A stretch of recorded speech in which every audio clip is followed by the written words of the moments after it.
अस्सलामुअलैकुम, वेलकम है आप सभी का इस नई वीडियो में। तो क्लास 12th जेके बोस का अपकमिंग पेपर जियोग्राफी का है। तो इस वीडियो में मैं आपके साथ प्रैक्टिस पेपर लेकर आया हूं जिसको हम डिस्कस करेंगे। साथ में आपका रिवीजन भी हो जाएगा, प्रैक्टिस भी हो जाएगी। इस प्रैक्टिस पेपर में पूरे जिस तरह से जेके बोस में क्वेश्चंस पूछे जाते हैं एज इट इज़, उसी तरह से हमने यहाँ पे भी क्वेश्चंस डाले और जो क्वेश्चन जेके बोस ने पिछले पेपर्स में पूछे हैं उन्हीं क्वेश्चन को हमने यहाँ पे इस प्रैक्टिस पेपर में मैंशन किया है। ये प्रैक्टिस पेपर आपका गेस्ट पेपर नहीं है, ये आपकी प्रैक्टिस के लिए, जिसके साथ साथ आपका रिवाइज भी हो जाएगा और आपको पता भी चलेगा कि आपने कितना पढ़ा है और क्वेश्चंस को भी आप इजीली अटेम्प्ट कर पाएंगे। तो चलो हम स्टार्ट कर लेते हैं, लेकिन उससे पहले अगर आप ये वीडियो पहली बार देख रहे हैं तो चैनल को जरूर सब्सक्राइब कर देना। साथ में हमारा टेलीग्राम और व्हाट्सएप ग्रुप भी ज्वाइन कर लेना, लिंक डिस्क्रिप्शन में आपको मिल जाएगी। तो चलिए वीडियो को शुरू कर लेते, देख लेते हैं यहाँ पे क्लास 12th जियोग्राफी के प्रैक्टिस पेपर के बारे में। तो देखो, जियोग्राफी का आपका पेपर 70 मार्क्स का होगा, लेकिन आप सिर्फ 68 मार्क्स को ही अटेम्प्ट कीजिएगा। पूरा 100% यानी कि 70 मार्क्स अटेम्प्ट करने की जरूरत नहीं है, ठीक है। आप बेस्ट 68 को ही अटेम्प्ट करना, और अगर आप पूरा अटेम्प्ट कर भी लोगे तो बेस्ट 68 को पहले अटेम्प्ट कर लेना चाहिए। उसके बाद बाकी 12 मार्क्स जिन पे आपको थोड़ा सा डाउट होगा या अच्छी तरह से आंसर याद नहीं होंगे उनको आप देख लीजिएगा। सेक्शन 1 की अगर हम बात करेंगे, यहाँ पे आपको ऑब्जेक्टिव टाइप क्वेश्चंस 10 पूछे जाएंगे। क्वेश्चंस आपके टेक्सचुअल क्वेश्चन से ही बनेंगे। तो क्या कुछ क्वेश्चंस यहाँ पे इंपॉर्टेंट है, क्या मतलब क्या किस टाइप के क्वेश्चन पूछे जाते हैं। तो पहला क्वेश्चन यहाँ पे आपको स्क्रीन पे दिख रहा होगा, विच one of the following means of transport has advantage of taking least time for carrying and handling high value goods over a long distance. यानी कि यहाँ पे आपको 4 ट्रांसपोर्ट के मोड्स दिए हुए हैं, जैसे रेलवे है, एयरवे है, रोडवे और वाटरवे है, ठीक।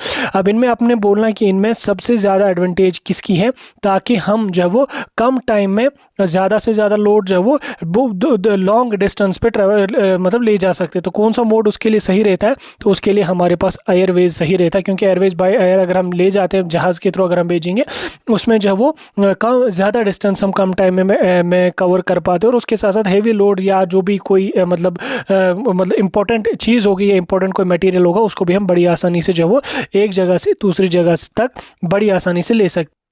नेक्स्ट हम चलेंगे क्वेश्चन नंबर 2। यहाँ पे हमारे पास है दूसरा क्वेश्चन, यहाँ पे ऑब्जेक्टिव टाइप है कि which one of the following highways are mean to promote the harmonious relationship with the neighbouring countries of India. यानी कि कौन सा नेशनल हाईवे, कौन सा हाईवे यहाँ पे हमारा है जिसकी वजह से जो वो जो रिलेशंस है नेबरिंग कंट्रीज के साथ फ्रेंडली रिलेशंस के लिए बनाए गए। जैसे हमारे पास नेशनल हाईवेज हैं, स्टेट रोड्स हैं, या बॉर्डर रोड्स हैं, या इंटरनेशनल हाईवेज हैं। तो वो कौन से होते हैं आप अंदाज़ा लगा के भी देख सकते हैं। इंटरनेशनल हाईवेज है क्योंकि जिसमें हम अपनी अपने इंडिया से बाहर की कंट्रीज में जो वो ट्रांसपोर्ट वगैरह करते, ताकि रिलेशंस अच्छी बने बाकी कंट्रीज के साथ।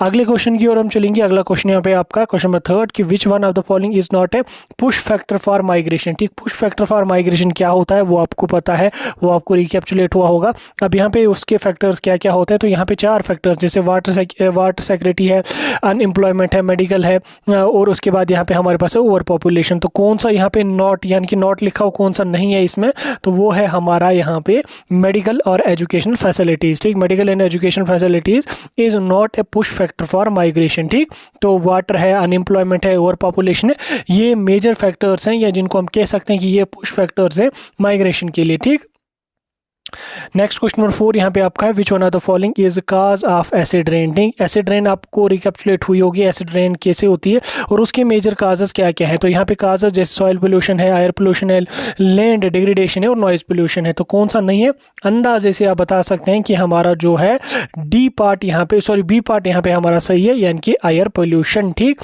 यहाँ पे हमारा which one of the following is the cause, sorry यहाँ पे नॉट नहीं, which one of the following is the cause of acid rain. कौन सा काज यहाँ पे, तो हमारा है एयर पोल्यूशन। ठीक, एयर पोल्यूशन हमारा इसका काज होता है।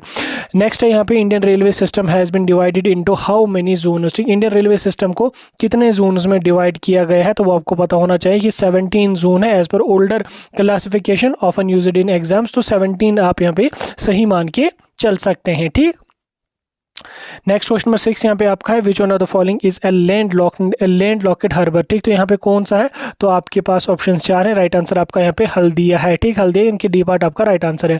नेक्स्ट क्वेश्चन नंबर 7 यहाँ पे, which one of the following port is a natural harbour and biggest port of India. ठीक, इनमें से कौन सा पोर्ट यहाँ पे नेचुरल हार्बर है और साथ में वो बिगेस्ट पोर्ट भी है इंडिया का। तो यहाँ पे कांदला पोर्ट है, कोलकाता है, मुंबई है और कोची पोर्ट है। तो हमारा मुंबई पोर्ट यहाँ पे राइट आंसर रहेगा। क्वेश्चन नंबर 8 यहाँ पे आपका है कि Varanasi, Mathura Amritsar, Ajmer and Pushkar are which type of towns, ये किस टाइप के टाउन है, क्या रिलीजियस हैं, कल्चरल हैं, कमर्शियल हैं या इको टूरिस्ट टाउनर्स हैं। तो राइट आंसर हमारा रहेगा रिलीजियस टाउनर्स, क्योंकि आप अपने वाराणसी, मथुरा, अमृतसर वगैरह जो है ये हमारे जो है रिलीजियस टाउनर्स यहाँ पे हैं। ठीक, नेक्स्ट क्वेश्चन नंबर 7 यहाँ पे 9 यहाँ पे acid rain and soil erosion are responsible for, किसके लिए वो रेस्पॉन्सिबल होते हैं, तो वो हमारे होते हैं लैंड डिग्रेडेशन के लिए। ठीक, नेक्स्ट यहाँ पे क्वेश्चन नंबर है क्वेश्चन नंबर 10 यहाँ पे radio broadcasting in India was changed into Akashvani in which year. ठीक, तो रेडियो ब्रॉडकास्टिंग जो है इसको चेंज किया गया है आकाशवाणी में, तो किस ईयर से, तो राइट आंसर आपका यहाँ पे क्या रहेगा 1957। ठीक, इंडिया आज़ाद होने के बाद इसको चेंज किया गया किसमें, आकाशवाणी में। ठीक, हो गया आपका सेक्शन है जहाँ से आपके 10 ऑब्जेक्टिव टाइप क्वेश्चन है। सेक्शन बी की ओर हम चलेंगे, यहाँ से आपको very short answer type questions पूछे जाएंगे। अब इसमें जो क्वेश्चंस आपको होंगे वो short answer type, very short answer type questions होंगे। इसमें उतना लंबा आंसर लिखने की ज़रूरत आपको नहीं है, यहाँ पे गलती से 100 to 150 वर्ड्स हुआ है, तो इसमें बिल्कुल शॉर्ट आंसर आपको लिखना है। 9 क्वेश्चंस आपको दिए जाएंगे, 9 के 9 क्वेश्चंस को आपने अटैम्प्ट करना कंपलसरी ही कंपलसरी। अब यहाँ पे 9 क्वेश्चंस मैंने यहाँ पे लिखे हुए हैं, तो आप इनमें देख लो कि आप इन 9 क्वेश्चंस में से कितने क्वेश्चंस अटैम्प्ट कर पा रहे हो। ठीक, इन क्वेश्चंस को अटैम्प्ट करने की कोशिश कर लो। सेक्शन सी की ओर हम चलेंगे, यहाँ पे आपको शॉर्ट आंसर टाइप क्वेश्चंस होंगे, जिसमें आपको यहाँ पे लगभग यहाँ पे भी 9 क्वेश्चंस होंगे।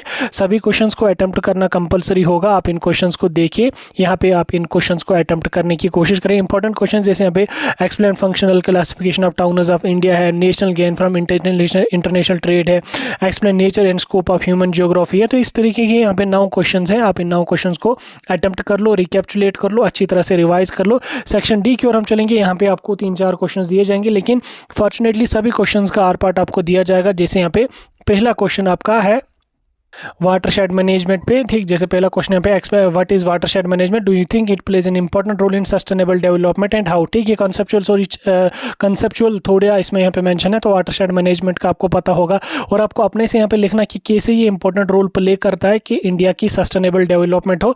उसके बाद यहाँ पे दूसरा क्वेश्चन इसके आर पार्ट में है models of development under the broad face sustainable development emerged. ठीक, तो ये आपको यहाँ पे एक्सप्लेन करके लिखना है।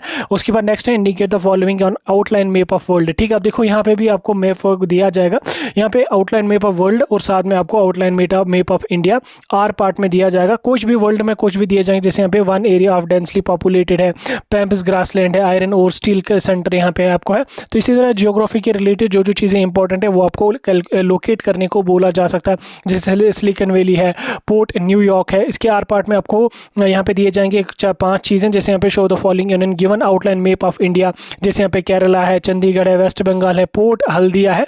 तो ये इसमें किस हिसाब से दिए जाएंगे, जैसे केरला की अगर हम बात करेंगे इसमें हाईएस्ट सेक्स रेशियो है। उसके बाद चंडीगढ़ की अगर हम बात करेंगे तो मॉडर्न टाउन है, वेस्ट बंगाल की अगर हम बात करें तो राइस ग्राउंड स्टेट है। उसके बाद यहाँ पे पोर्ट हल्दिया है। तो इस तरह से आपको 5 दिए जाएंगे जिनको आपने लोकेट करना होगा इंडिया पे, और 5 आपको जो वो वर्ल्ड के आउटलाइन मैप में दोनों में आर पार दिया जाएगा, या तो वर्ल्ड का कर लो या तो इंडिया का कर लो, आपकी मर्जी। उसके बाद यहाँ पे नेक्स्ट देख सकते हैं explain the trends of population growth in India, population growth India, और उसके साथ आर पार्ट में आपको दिया जाएगा कोई और क्वेश्चन। तो इस तरह से यहाँ पे आपको आर पार्ट इसमें दिए जाएंगे ऑलमोस्ट सभी क्वेश्चंस में। ये आपका प्रैक्टिस पेपर था। पेपर कैसा रहा आपका मुझे कमेंट्स में जरूर बता देना। स्कोर आपने कितना किया कमेंट्स में जरूर बता दें।